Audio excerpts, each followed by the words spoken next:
बागेश्वर धाम में अगर आप अर्जी लगाते हैं तो आपको कैसे पता चले कि आपकी अर्जी स्वीकार हो गई? बागेश्वर धाम का रहस्य क्या है?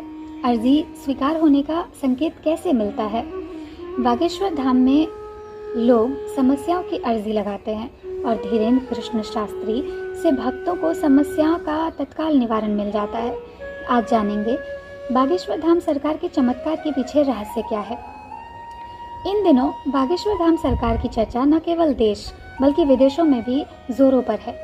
बागेश्वर धाम में बालाजी का ऐसा चमत्कारिक मंदिर है जहां भक्त अपनी समस्याओं की अर्जी लगाते हैं और फिर सुनवाई होती है।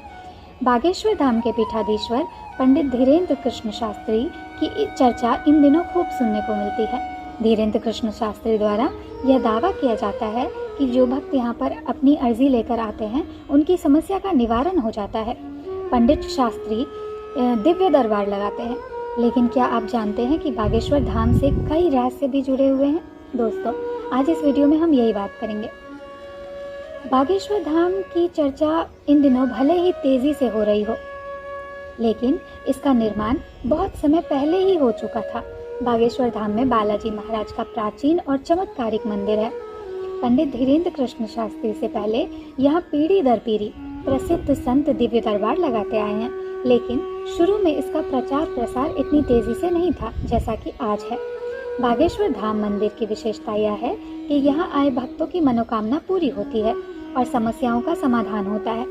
मान्यता है कि बालाजी महाराज और सन्यासी बाबा की कृपा से सब सिद्ध हो जाता है। बागेश्वर धाम में धीरेन्द्र शास्त्री से पहले उनके दादाजी भगवान दास गर्ग दरबार लगाया करते थे। धीरेन्द्र कृष्ण शास्त्री ने दादाजी के शरण में अपना बचपन व्यतीत किया और दादा के साथ ही धार्मिक गतिविधियों से जुड़ गए। साथ ही वे दरबार भी लगाने लगे और जन कल्याण के लिए काम करने लगे। इस तरह से धीरेन्द्र शास्त्री को सिद्धि प्राप्त हुई। बागेश्वर धाम में कैसे लगती है अर्जी? बालाजी महाराज के बागेश्वर धाम में मंगलवार के दिन भक्त अर्जी लगाने के लिए पहुंचते हैं, इसलिए यहाँ मंगलवार के दिन भक्तों की भारी भीड़ उमड़ती है। यहाँ अर्जी लगाने की प्रक्रिया बहुत आसान है। आपको एक पर्ची पर अपनी समस्या लिख देनी होती है। इसके बाद पर्ची को कपड़े में नारियल के साथ बांधकर यहाँ परिसर में रख देना होता है। परिसर में आपको लाल, पीला और काले रंग के कपड़े में बांधे हुए नारियल मिलेंगे। इसका कारण यह है कि अर्जी सामान्य होने पर लाल कपड़े में नारियल बांधी जाती है। शादी विवाह से जुड़ी अर्जी होने पर पीले रंग के कपड़े में नारियल बांधे जाते हैं और अगर प्रेत बाधाओं से जुड़ी अर्जी हो तो नारियल को काले कपड़े में बांधा जाता है।